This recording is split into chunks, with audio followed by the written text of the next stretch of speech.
আত্মা তো আল্লাহ নিয়ে গেছেন, বডির সাথে তার কানেকশন কায়েম রাখছেন, বডির মধ্যে সে ক্রিয়া করে। এই কারণে ঘুমন্ত অবস্থায় আত্মা বডি থেকে আলাদা হওয়ার পরেও সেই লোকটা জীবিত। তাহলে সাধারণ মুসলমান কবরে রাখার পরে আল্লাহ পাক তার রূহকে ফিরিয়ে দেন, তাহলে সেও কবরে জীবিত। বলেন, সাধারণ মুসলমান সেও কবরে কি জীবিত? শুধু মুসলমান নয়, কাফের মুশরিক তাদেরকে যখন কবরস্থ করা হয়, নির্দিষ্ট সময়ের পরে আল্লাহ পাকের পক্ষ থেকে তার রূহটাকে সিজ্জিন থেকে ফিরাইয়া তার বডির মধ্যে সংযুক্ত করে দেওয়া হয়। তাহলে কাফের মুশরিকও কবরে জীবিত। এখন প্রশ্ন হইল, কাফের মুশরিকও জীবিত, মুসলমানও জীবিত, শহীদও জীবিত, আল্লাহর নবীও জীবিত, এতে আল্লাহর নবীর জীবনের বৈশিষ্ট্য কি? সবাই তো জীবিত। হ্যাঁ, জীবন সবার হয়, হায়াত সবার, হায়াতের মধ্যে তারতম্য আছে, কম বেশ আছে। বলেন, হায়াতের মধ্যে কি আছে? তারতম্য আছে। এই যে আমার দাড়ি, এটা জীবিত না মৃত? জীবিত কিনা? আলামত কি? এটা বাড়ে। দাড়িটা কি হয়? বাড়ে। দাড়ি বাড়ে, এই কারণে দাড়ি জীবিত। কিন্তু দাড়ির জীবনের অনুভূতিটা কম। যদি বাতাস লাগে দাড়ির কোনো ক্ষতি হবে? মাটি লাগাইলে দাড়ির কোনো ক্ষতি হবে?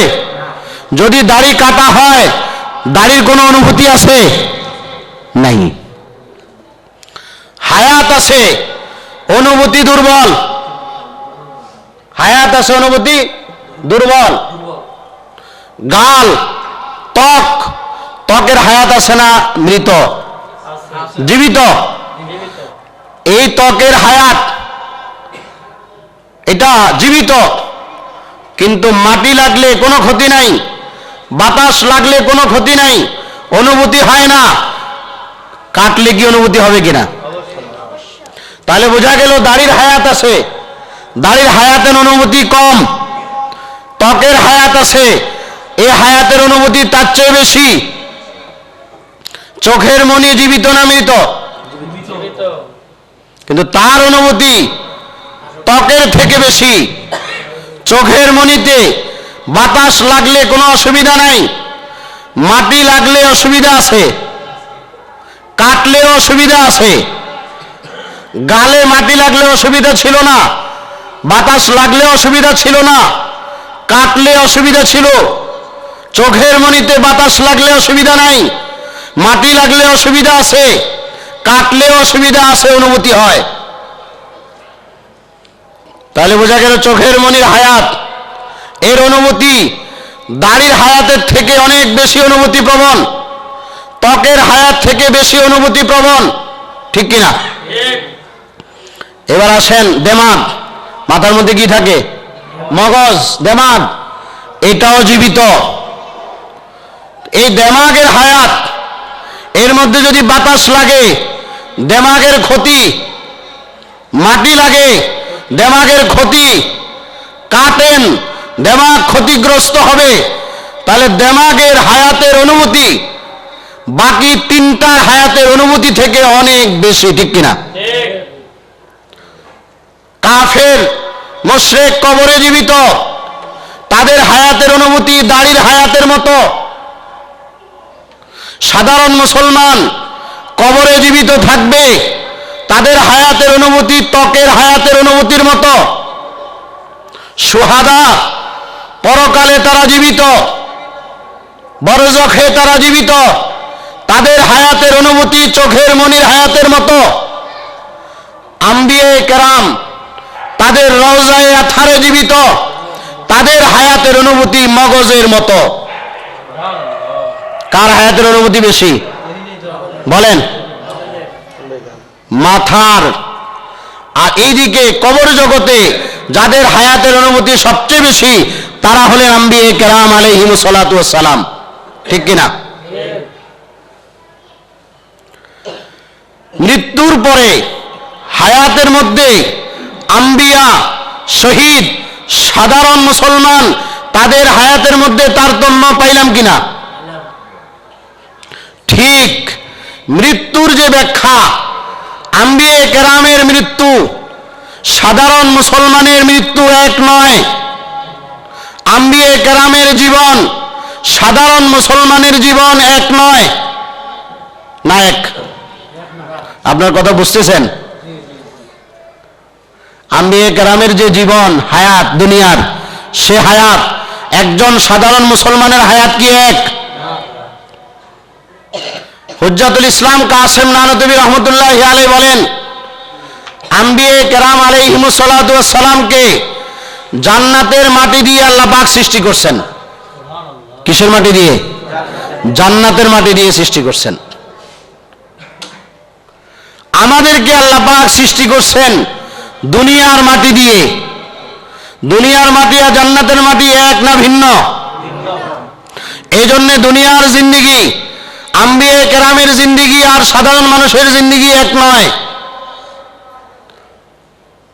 আম্বিয়া কেরামের ঘুম সাধারণ মানুষের ঘুমও এক নয়। রাসূল করিম সাল্লাল্লাহু আলাইহি ওয়াসাল্লাম একবার শুয়েছিলেন, ফেরেশতা আসলো, বলল যে এই লোকটার উদাহরণ বয়ান করো। আরেকজন জবাব দিল, তিনি তো ঘুমাচ্ছেন। ইনি বললেন যে না, ওনার চোখ ঘুমায়, অন্তর জাগ্রত। রাসূল ঘুমাচ্ছেন, ঘুমায় কি? চোখ, অন্তর জাগ্রত।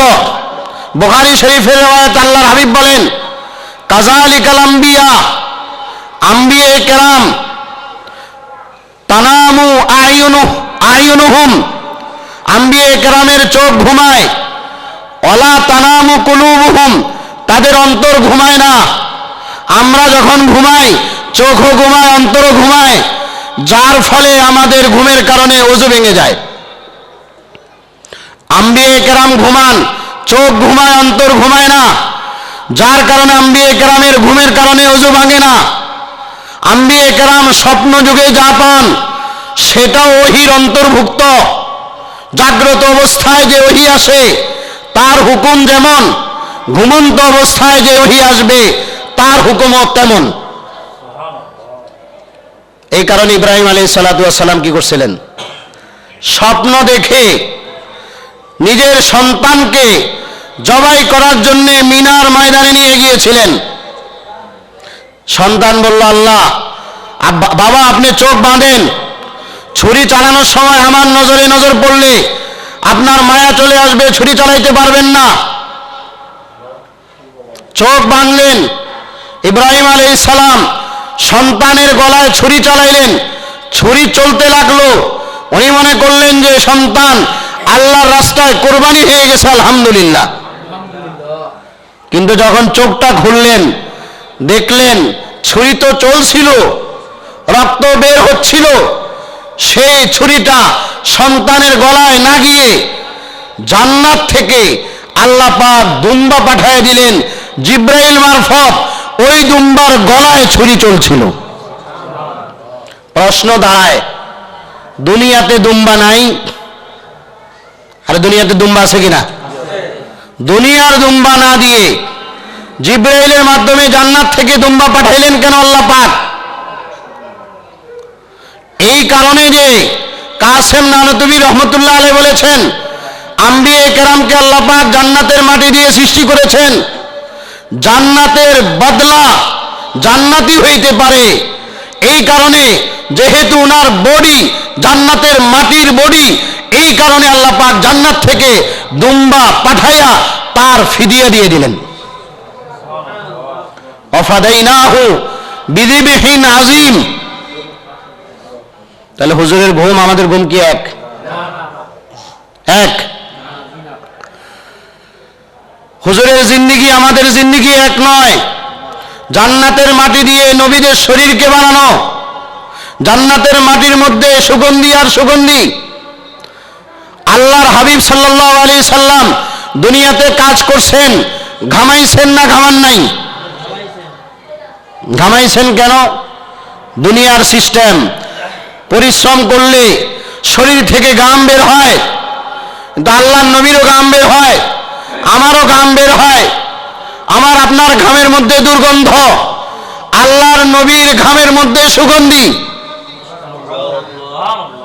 হযরত আনাস রাদিয়াল্লাহু আনহু বলেন, ইন্তেকালের সময় বললেন, আমার ইন্তেকালের পরে দাফনের কাপড়ের মধ্যে যে সুগন্ধি তোমরা দিবা, সেই সুগন্ধি দুনিয়ার বানানো কোনো সুগন্ধি তোমরা সেখানে প্রয়োগ করবে না।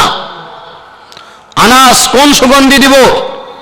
আমার মা উম্মে সুলাইম, রাসূল করিম সাল্লাল্লাহু আলাইহি ওয়াসাল্লাম উম্মে সুলাইমের বাসায় যেতেন, ঘুমাইতেন, ঘামাইতো, ওই ঘাম উম্মে সুলাইম রাদিয়াল্লাহু আনহু উঠায়া একটা শিশির মধ্যে জমা করে রাখতেন।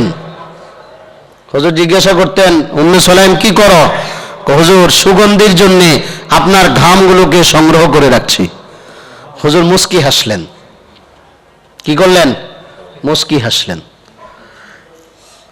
হযরত আনাস বলছেন, আল্লাহর নবীর ঘামের সুগন্ধি আমার কাফনের কাপড়ের মধ্যে দিবা। তাহলে দুনিয়ার সিস্টেম ঘামানো, নবীও ঘামান, উম্মতিও ঘামায়। উম্মতির ঘাম দুর্গন্ধময়, নবীর ঘাম সুগন্ধিময়, ঠিক কিনা? আমরা পেশাব পায়খানা করি না? করি।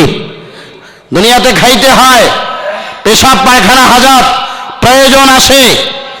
রাসূল খাইতেন, পেশাব পায়খানা হইতো। রাসূলের পেশাব পায়খানা আমাদের পেশাব পায়খানার মতো ছিল না।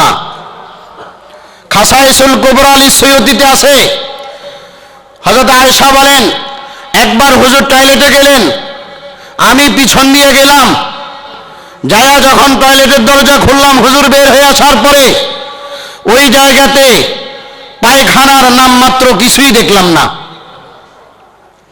যেটা দেখলাম সেটা হলো পুরা টয়লেটটা সুগন্ধিময় হয়ে গেল। হুজুরকে জিজ্ঞাসা করলাম, হুজুর আপনি তো একটু আগে টয়লেটে গেলেন, ইস্তিনজা করলেন, টয়লেট সারলেন, আমরা ইস্তিনজায় যাই ময়লা থাকে, আপনি ইস্তিনজায় গেলেন, ময়লা তো পাইলাম না, পাইলাম শুধু সুগন্ধি। আল্লাহর হাবিব বলেন, আম্বিয়ে কেরামের বডিকে আল্লাহ পাক জান্নাতের মাটি দিয়ে সৃষ্টি করেছেন, এই কারণে আম্বিয়ে কেরামের বডি থেকে দুর্গন্ধ বের হয় না। উম্মে আইমান রাদিয়াল্লাহু আনহা একবার রাতের বেলায় খুব পিপাসা লাগলো।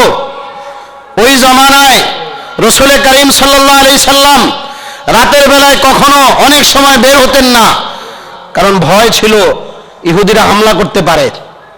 কোনো কারণে রাসূল করিম সাল্লাল্লাহু আলাইহি সাল্লাম একটা পেয়ালায় পেশাব করে রাখছিলেন। উম্মে আইমান বলেন, আমার পিপাসা লাগলো, পানি পাচ্ছিলাম না, ঘরের মধ্যে খোঁজাখুঁজির পরে একটা পেয়ালা পেলাম, সেই পেয়ালার মধ্যে আল্লাহর নবীর পেশাব ছিল, আমি সেই পেয়ালার পেশাব পান করে ফেললাম। উম্মে আইমান হুজুরের পেশাব কি করে ফেললো? পান করে ফেললো। সকালে হুজুরের কাছে আসলো, হুজুর রাতে পিপাসার কারণে আপনার পেশাব পান করে ফেলছি। হুজুর বলেন, লাইয়াস্তাকিয়া বাতনুকি আবাদান, উম্মে আইমান তোমার পেটে নবীর পেশাব গেছে, নবীর বডি জান্নাতের মাটি দিয়ে বানানো, এই পেশাব সাধারণ কোনো পেশাব নয়। দুনিয়ার পেশাবের মধ্যে পয়জন থাকে, বিষাক্ত ভাব থাকে। আল্লাহর নবীর পেশাবের মধ্যে কোনো পয়জন নেই, কোনো বিষাক্ত ভাব নেই। এই পেশাব তোমার পেটে গিয়েছে উম্মে আইমান, যতদিন তুমি দুনিয়াতে জীবিত থাকবে পেটের পীড়া তোমাকে কোনোদিন আক্রমণ করতে পারবে না। তোমার পেটের মধ্যে কি গেছে? নবীর পেশাব। হযরত আনাস বিন নজর রাদিয়াল্লাহু আনহু রাসূল করিম সাল্লাল্লাহু আলাইহি সাল্লাম উহুদের ময়দানে আহত হয়ে গেলেন, রাসূলের রক্ত বের হলো, সেই রক্তই সাহাবী পান করলেন। আল্লাহর নবী বলেন, যেই সাহাবীর পেটে রসুলের রক্ত গেছে, ওই বডিকে আল্লাহ পাক জাহান্নামে দিবেন না। এই মোবাইল বন্ধ করেন ভাই, এটা মসজিদ। আল্লাহর নবীর হায়াত আমাদের হায়াত কি এক? আল্লাহর নবীর জীবন আমাদের জীবন কি এক? রসুল করিম সাল্লাল্লাহু আলাইহি ওয়াসাল্লাম গারে হেরায় গেলেন, গারে সওরে গেলেন। আবু বকর সিদ্দিক সাথে, আবু বকর সিদ্দিকের পায়ে সাপ দংশন করার কারণে বিষ ছড়ায় গেল বডিতে। আল্লাহর নবী মুখের থেকে থুতু নিলেন, থুতু নিয়ে আবু বকরের পায়ে লাগাইয়া দিলেন। আবু বকর পরিপূর্ণ সুস্থ হয়ে গেল। আমাদের মুখে থুতু আসে, এই থুতুর মধ্যে ভাইরাস থাকে। আল্লাহর নবীর থুতুর মধ্যে কোনো ভাইরাস নাই। আল্লাহর নবীর থুতুর মধ্যে শেফা, নিরাময় আর নিরাময়। খাইবার যুদ্ধে দুর্গগুলোকে বিজয় করা যাচ্ছিল না। হুজুর একবার বললেন, আগামীকালকে এমন এক বান্দার হাতে পতাকা দিব, যে আল্লাহ আল্লাহ রসুলকে ভালোবাসে, আল্লাহ আল্লাহ রসুলও তাকে ভালোবাসে, তার হাতে খাইবারের কামুস নামক দুর্গ বিজিত হয়ে যাবে, পরাজিত হবে তারা। সকালবেলায় রাত্রে সাহাবায়ে কেরাম আলোচনা করলেন কার হাতে দিবেন। সকালবেলায় সবাই আসলো। হুজুর বললেন, আইনা আলী ইবনে আবি তালেব, আলী বিন আবি তালেব কোথায়? সবাই বলল, ইয়াস্তাকি আইনাহু, আলীর চোখে ব্যথা, অসুস্থ, হুজুর আসতে পারে নাই। হুজুর বললেন, আলীকে নিয়ে আসো। আলী আসলো। আসার পরে রসুল করিম সাল্লাল্লাহু আলাইহি ওয়াসাল্লাম মুখের থেকে থুতু নিয়ে আলীর চোখে মাইখা দিলেন। আলী বলেন, সুস্থ থাকা অবস্থায় আমার চোখের যে অবস্থা ছিল, অসুস্থ হওয়ার পরে রসুলের থুতু লাগার কারণে আমি পূর্বের অবস্থা থেকেও ভালো অবস্থা হয়ে গেছে। আমাদের মুখের মধ্যে কি থাকে? ভাইরাস থাকে। এই কারণে তো করোনাতে কি করছে, 3 ফিট দূরে দূরে দাঁড়াও, 3 ফিট নাকি লাফাইয়া যেতে পারবে না ভাইরাস। আল্লাহ যদি দেয় 3 ফিট লাগে, 3000 মাইল দূরে আল্লাহ পাঠিয়ে দিতে পারেন, ঠিক কিনা? যার কারণে করোনা শুরু হয়েছিল চীনে, ওখান থেকে সোজা চলে গেল ইউরোপে, বাংলাদেশে আসলো তারপরে। তো চীনের পরে তো বাংলাদেশ কাছে, তো ভাইরাসও রাস্তা চীনে, কারণ ভাইরাস বানাইছে কে? আল্লাহ। তাহলে হুজুরের লালা থুতুর মধ্যে শেফা, হুজুরের পেশাবের মধ্যে শেফা, ঠিক কিনা? আমাদের লালার মধ্যে ভাইরাস, আমাদের পেশাবের মধ্যে ভাইরাস। আমাদের জিন্দিগি নবীর জিন্দিগি এক না, আমাদের ঘুম নবীর ঘুম এক না, আমাদের মৃত্যু নবীর মৃত্যু এক না, ঠিক কিনা? এই কথাগুলো খুব কম শুনবেন আপনারা। কোরআনে কারিমের মধ্যে আল্লাহ পাক বলেন, ইন্নাকা মাইয়িতুন ওয়া ইন্নাহুম মাইয়িতুন, নবী আপনিও মরবেন, সমস্ত মানুষও মরবে। আরবি কায়দা অনুযায়ী 2 বার ব্যবহার করলেন। ইন্নাকা মাইয়িতুন, আপনি মৃত্যুবরণ করবেন, ওয়া ইন্নাহুম মাইয়িতুন, সমস্ত মানুষ মৃত্যুবরণ করবে। আল্লাহ পাক এখানে শব্দ 2টা আনছেন। ইন্নাকা মাইয়িতুন, আপনার জন্য আলাদা মৃত্যু, সমস্ত মানুষের জন্য আলাদা মৃত্যু। আরে কথা বুঝতেছেন? আমাদের মৃত্যু কি? মজা পাবেন এখন, হাদিসে যাচ্ছি না, শুধু কোরআনের আয়াতের মধ্যে আছি। আমাদের মৃত্যু কি? আমাদের বডি থেকে আত্মা বিচ্ছিন্ন হয়ে যায়, কোনো ধরনের কানেকশন থাকে না। একটা নির্দিষ্ট সময়ের জন্য কোনো ধরনের কানেকশন না থাকা, আত্মা বের হয়ে যাওয়া, এটা সাধারণ মুসলমান, সাধারণ কাফেরের মৃত্যু। এই জন্য মৃত্যু যখন হয়ে যায়, বডি আলাদা, আত্মা আলাদা। সম্পদ আমার ছিল, আমি কখন ছিলাম যখন আমার মধ্যে আমার আত্মা ছিল, যখন আত্মা বডি থেকে আলাদা হয়ে গেছে, মৃত্যু সংগঠিত হয়েছে, আমার সম্পদ আমার হাতছাড়া হয়ে গেছে। আমার বিবি যে আমার ছিল, যখন আমি ছিলাম বডি থেকে আত্মা আলাদা, আমি মৃত, আমার বিবি আমার থেকে বিচ্ছেদ হয়ে গেছে। বিবি কি আর আমার রইল?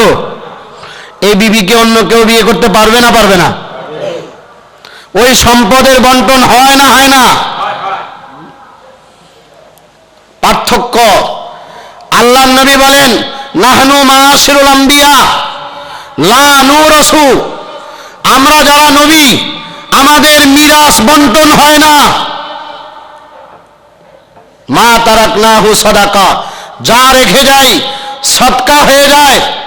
কোরআনে কারিমে আল্লাহ পাক বলেন, তোমরা যারা উম্মতি, নবী দুনিয়া থেকে বিদায় নেওয়ার পরে নবীর বিবিদেরকে বিবাহ করা তোমাদের জন্য সম্পূর্ণরূপে কিয়ামত পর্যন্ত হারাম, আমি আল্লাহ ঘোষণা করলাম।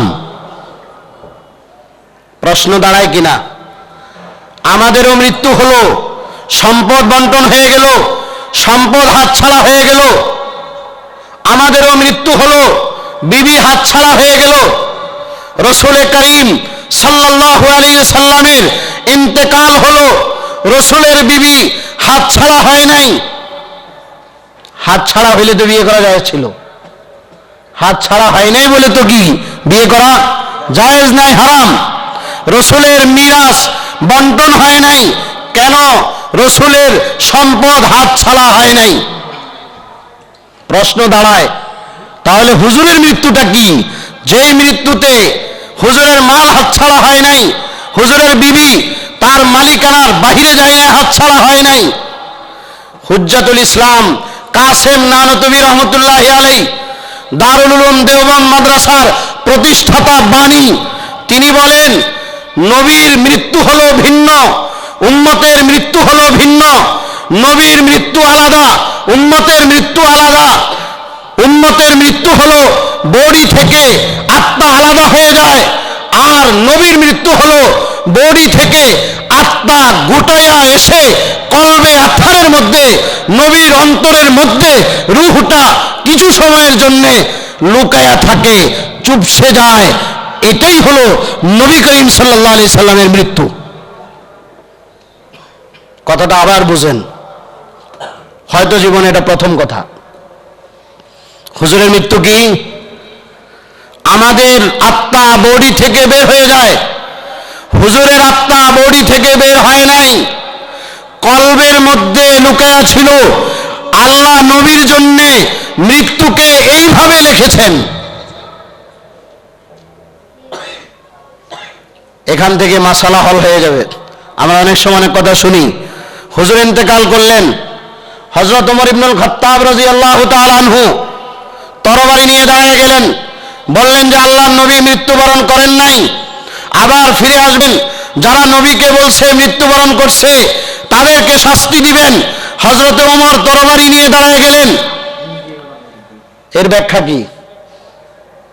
আমরা বলি হযরত ওমর ইশকের কারণে, ভালোবাসার কারণে জ্ঞান হারায় ফেলছেন, হুঁশ ছিল না।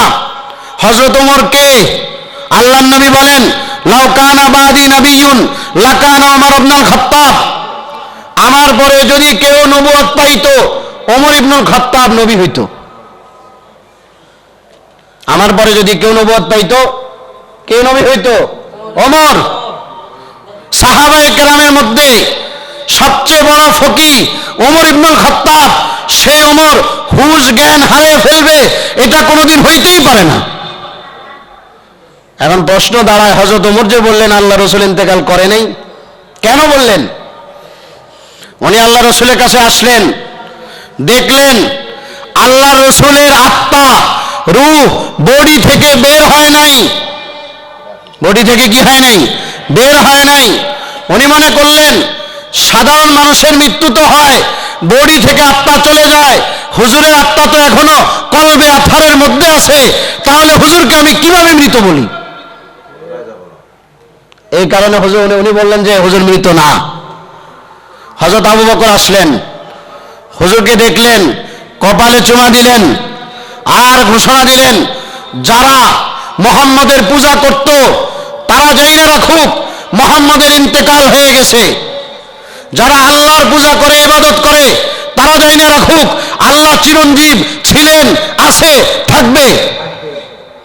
আল্লাহর কসম, আল্লাহর কসম, যার কুদরতি হাতে আবু বকরের জীবন, হে নবী, আল্লাহ আপনাকে মৃত্যুর স্বাদ দুইবার আপনাকে আস্বাদন করার সুযোগ দিবেন না। উনি দেখলেন, দেখা বললেন আল্লাহ রসুল ইন্তেকাল করেছেন। ওমর বললেন আল্লাহ রসুল ইন্তেকাল করে নাই। ওমরের কথাও ঠিক। আবু বকর বললেন ইন্তেকাল হয়ে গেছে। আবু বকরের কথাও ঠিক, কারণ নবীর ইন্তেকাল এটাই, আত্মা বডি থেকে বের হয় না, আত্মা কলবে আথারের মধ্যে আল্লাহ পাক ঢুকে রাখেন। হযরত আবু বকর বললেন যে নবীর মৃত্যু তো এটাই, অতএব এটা তো হয়ে গেছে। তাহলে যখন হুজুরের বডি থেকে আত্মা রূহ বের হয় নাই, তাহলে বিবি হাত ছাড়া হয় নাই। আল্লাহ রসুলের বডি থেকে রূহ বের হয় নাই, চলে যায় নাই, বিচ্ছিন্ন হয় নাই। এই কারণে মাল হাতছাড়া হয় নাই। যখন মাল হাতছাড়া হয় নাই, বন্টন করা যাবে না। যখন বিবি হাতছাড়া হয় নাই, ওই বিবিকে অন্য কেউ বিবাহ করা হারাম। আপনার বিবি থাকা অবস্থায় অন্য কেউ বিয়ে করতে পারে? ঠিক তদ্রূপ আল্লাহর নবীর বিবিকে বিয়ে করা হারাম। এই কারণে যে আল্লাহর নবীর মৃত্যুর সময় রূহ বডি থেকে বের হয়ে যায় নাই, রূহ কলবে আথারের মধ্যে ছিল। ঠিক কিনা? আরে কথা বুঝতেছেন? এই হলো আয়াত। এবার হাদিস বুখারী শরীফের মধ্যে আছে, আল্লাহর হাবিব বলেন, আল আম্বিয়াউ আহইয়াউন ফি কুবুরিহিম ইউসাল্লুন। কথা বললে তো কথা বোঝা যাবে না। নবীরা তাদের কবরে জীবিত নামাজ আদায় করেন। আচ্ছা, কবরে নামাজ পড়েন। তাহলে যারা বলে যে নবী কবরে লাশ হয়ে আছেন, অনুভূতি নাই, তাদের কথা ঠিক না বেঠিক? তারা সহি না গলত?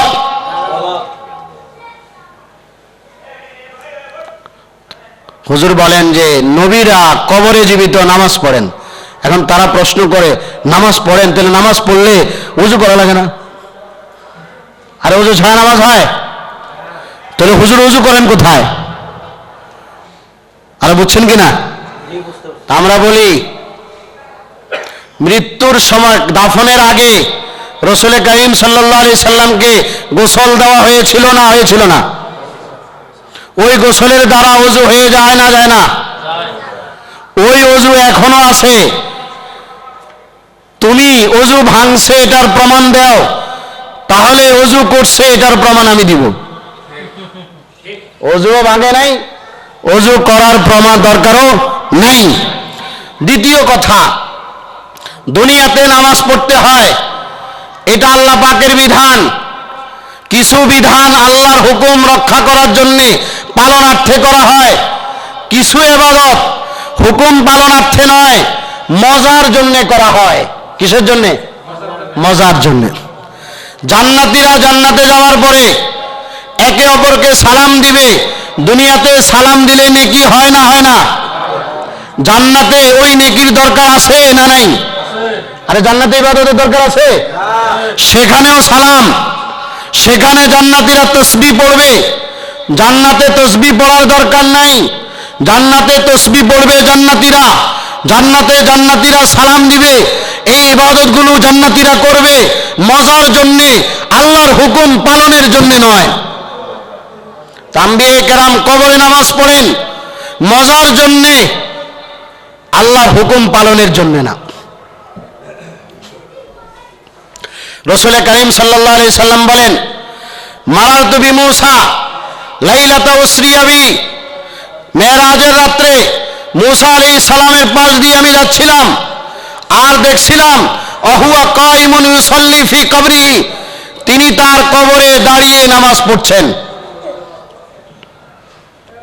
রাসূল করিম সাল্লাল্লাহু আলাইহি সাল্লাম বলেন, মান সাল্লা আলাইয়া ইনদা কবরি, যে কবরের কাছে আমার রওজার কাছে আইসা আমাকে সালাম দিবে, আমি তার সালাম শুনি, আমি তার সালামের জবাব দেই, আর যে দূরের থেকে দুরুদ ও সালাম আমাকে পাঠাবে, ফেরেশতারা তার দুরুদ ও সালাম রওজায়ে আতহারে আমার কাছে আইনা পৌঁছায়া দেয়।